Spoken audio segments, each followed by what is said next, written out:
Well, hello everybody. Episode 1, Evolve JKD podcast by Sifu Ronnie Vega. Lots to talk about. Been very busy. I still haven't been able to start showing some videos of some of the stuff that I've been working on. But hey, let's get started right away. A topic that's been coming up. I just recently read from a Black Belt magazine article, and I'm gonna kill his last name, but I apologize. Sifu Harinder. Hey man, I'm sorry. I'll pronounce it better next time I hear it. All right, but Sifu Harinder. There was a great article, and the article was about Jeet Kune Do, a call to unite and evolve together. And he talks about in the article about the basically the original Jeet Kune Do people time they just rather preserve what Bruce Lee taught, and then you have other Jeet Kune Do factions that just want to evolve JKD. And he basically saying that we can both unite. We all have a common goal, right? But we can both unite and just let's get together and improve the art. It's a great article. I enjoyed reading it, and I agree with him. I wish the article was a little bit shorter. It was a lot to read. Sometimes a lot of people don't want to read too much. But I enjoyed it, and I agree with him. I also seen another podcast from Dwight Woods. He has a podcast out there. Sifu Dwight Woods. He has a podcast out there. I seen a short video of his talking about reviving Jeet Kune Do or bringing it back. And can we bring it back? Can we revive it? So we're seeing that topic starting to pop up more and more, and which is great. We have to have this discussion. There's a reason why I train MMA fighters, boxers, and Muay Thai fighters for competition, amateur and at pro level. And a lot of these people that I teach and train, they're very surprised that I'm a Jeet Kune Do instructor. I don't really go out there and tell them right away, only because when you talk about Bruce Lee and Jeet Kune Do in this generation, they seem to think that it's just an art that's just not realistic enough for combat sports or even effective in street fighting. I hear that a lot. And I also used to get on these chats, these group chats, Jeet Kune Do group chats, and try to argue and stuff like that. I used to be one of them, and I kind of just realized it's a waste of time. All this talking, I'm not into talking. I'm into just showing and proving it. I'm not here just to show demonstrations in a robotic way and show all these techniques and say that this works. No. I like to show it through combat sports. You know what I mean? It's very important. I show it through boxing, I show it through MMA, and I show it through Muay Thai. Now, a lot of people don't realize what my fighters are doing, but I am using some principles of Jeet Kune Do and the philosophy in Jeet Kune Do within the combative sports. Also through self-defense. I don't brag about it too much. When people find out, I get a really good response. You know what I mean? They're very surprising. I had recently an amateur boxer, heavyweight boxer, win his first boxing match. His name is Jacob Snell, and he was getting his hands wrapped. And what surprised me was crazy is that he was listening to something on YouTube. It was Bruce Lee's voice narrating his book. It was incredible. I thought it was cool as hell, man. I forgot to tell him, man. I really appreciate that. I recorded it a little bit. I'll probably show it in this episode so you can hear it. It's really cool. So, sometimes we do have some people in this generation that are really interested in Bruce Lee and they really believe in the philosophy and the art. And then we also have people in this generation that seem to think that Bruce Lee was just an actor. There's no way he could have beat any fighter and this and that. There's a lot of stories out there, realistic stories. There's a book written by John Little. I can't remember the book. I should have wrote it down. But there was a book he wrote about Bruce Lee's street fights that he had. Very interesting. But John Little, I'll have to research and get a name. I just can't remember it off the top of my head. But a lot of people don't know that Bruce Lee, yes, he was an actor, but at the same time, he was a martial artist, and he trained super hard. And you can see it in his notes, you can see it in photos, you can see it by his body, you can see by his movement that this man was the real deal. You know what I mean? Just because he didn't compete in combative sports I mean, he didn't have an opportunity, to be honest with you. He could have changed his mind. The man passed away at the age of 32, and here we are arguing that he couldn't do this and he couldn't do that, and he died at a very young age.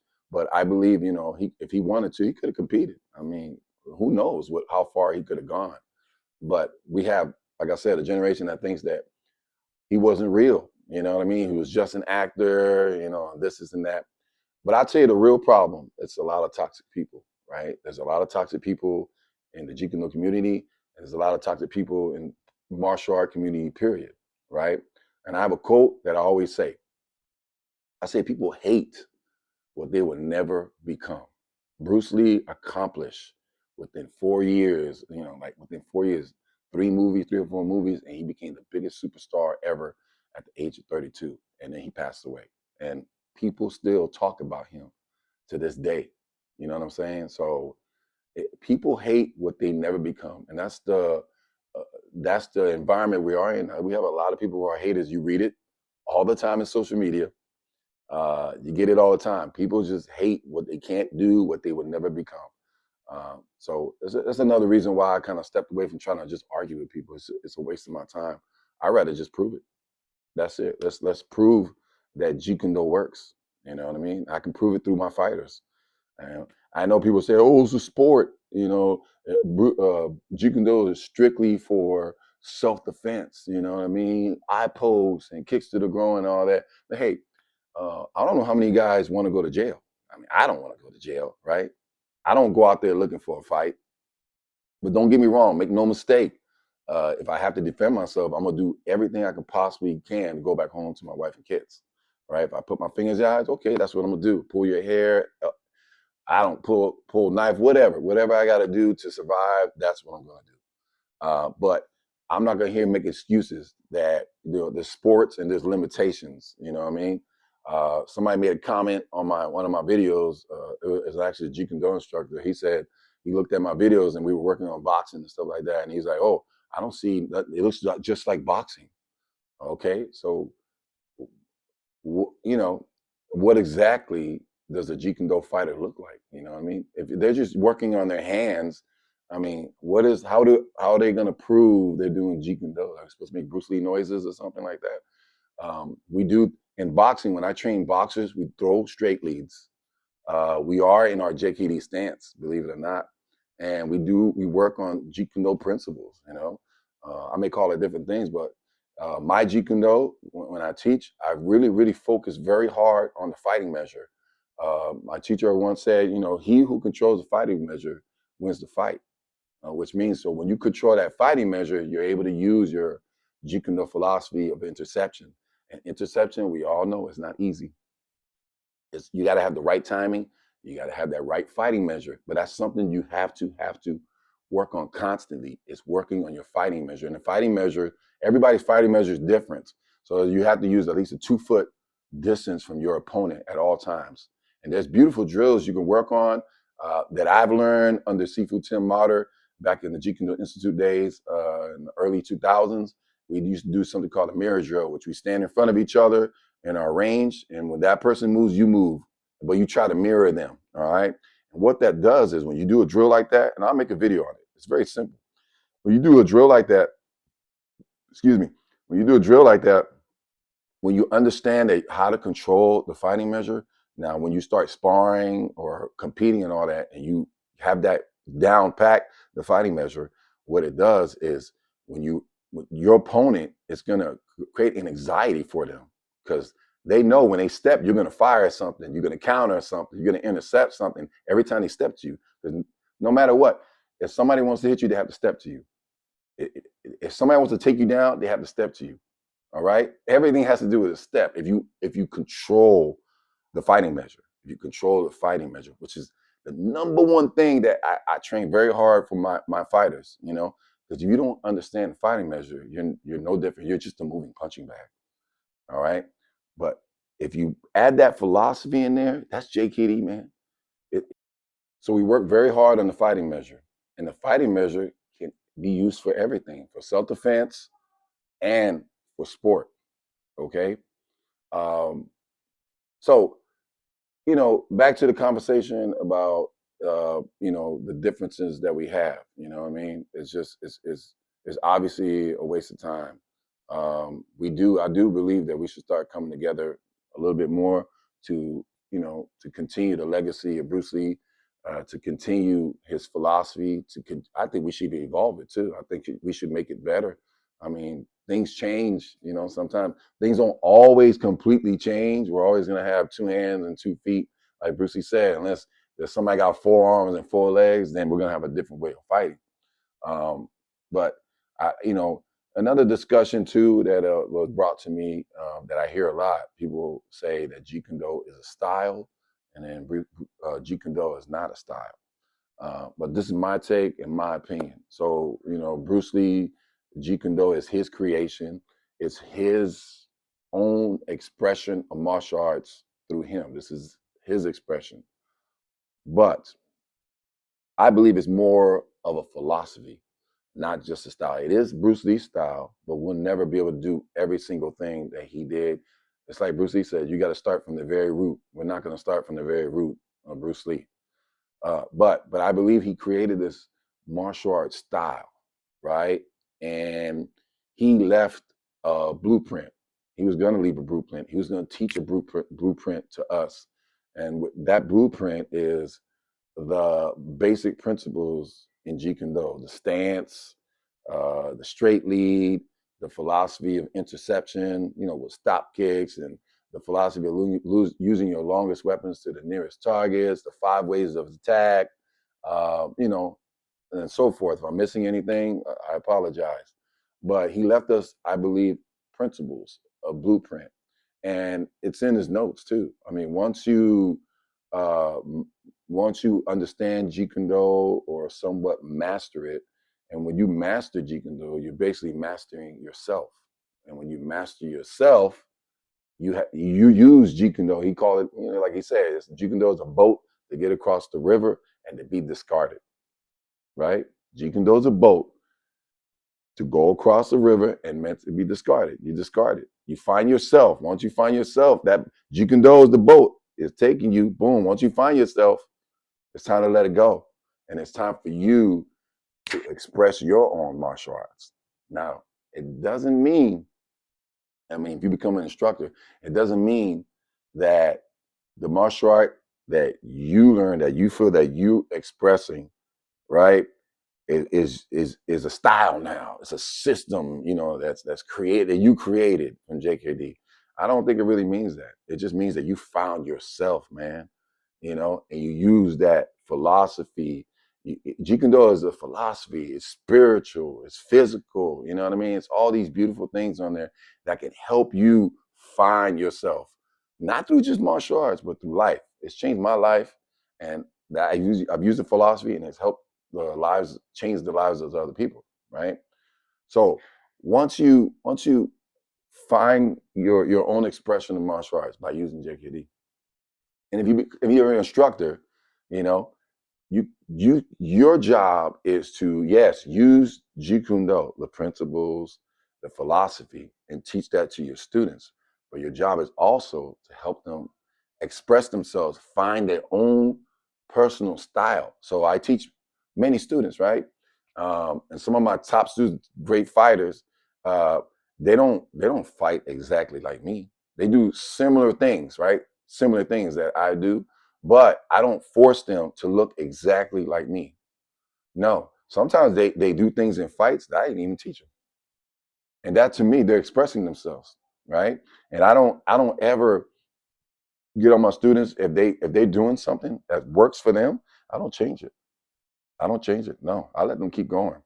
You know what I mean? Because they're expressing themselves. My job is to help them find themselves through the philosophy of JKD, just like it helped me. You know what I mean? I'm not, I see too many times, I'm not trying to start anything, but this is what I see when I see classes, Jeet Kune Do classes, the videos and stuff like that. I see many, many students try to look exactly like their instructor.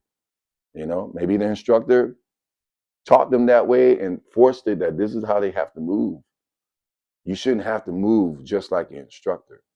You know, if you move just like your instructor, then you're not really truly expressing yourself, right? So just think about that. Is it a style is it a style that for everybody? No, it's not for everybody. It's Bruce Lee's style, but it's a philosophy. It's a philosophical, scientific approach to fighting and life, basically. So to me, I don't consider it a style. I consider it as a philosophy now, and that's many years of experience. I have 28 years of experience in Jeet Kune Do. And later, this way of thinking started happening at an older age. I'm a little bit older. I'm in my late 40s now. So I've changed on my outlook. I've changed a lot. And I think that's the beauty when you understand the philosophy of JKD. You can change, man. You don't have to be stuck with these patterns and be stuck doing the same thing and not getting any better. That's another thing. If you're a JKD instructor, right, or any kind of instructor in anything, your true testament is by your students. Now, if you have students that have been with you for more than 3-4 years or even a year and they can't throw a simple jab, there's a problem. I'm sorry to tell you, there's a problem. I think people should look at when they go to a gym or within any class, look at the students, right? Look how good they move and look how good they fight. Maybe look how good they compete. That's how you truly see the true testament of a real good trainer or a real good Sifu, sensei, master, whatever, is by how their students look like. I've had people come in my class that never did boxing, never. And within under 9 months, they're over there sparring, you know what I mean? And they're looking pretty good and they're able to defend themselves, I'm not trying to toot my own horn or anything like that. But that's what I enjoy the most, is that if I look at that kid, he comes in here and he has a good heart, and that's another discussion. But when he comes in, my job is to help him improve somehow, some way, but to look at what he can do or fix certain small things and help him find his fighting expression. You know what I mean? And we've had it many times. I got a lot of witnesses that seen certain people that had no business stepping into a martial art gym to learn how to box and all that other stuff. So, and they did great. I mean, that's a true testament of a good trainer. Can they mold somebody to be a martial artist or whatever discipline that they're going on to? Can they mold them? Can they help them? Can they build them? It's easy for somebody to come in that has 10 plus years, 5 plus years, and some kind of discipline. It's not that hard to mold them, But if somebody comes in and don't have a lick of, whatever, that's a true challenge, right? If I can build somebody who knows nothing to a certain point that they're competing, they're able to defend themselves, and their bodies change and their minds change, and they're doing things better, and they have, spirituality is strong, everything's strong. I did my job. That's the true essence of JKD to me, man. I mean, so yeah, another thing too, a lot of toxicity in the JKD community. It can come from trainers. It can come from students. I've had people make comments on my stuff, for no reason. You know what I mean? That say certain comments that I'm doing this wrong, that hands are dropping, and then I would ask them, well, send me a video of you showing what I'm doing wrong. And I don't get nothing. I never had a video. I had never had anybody send me a video.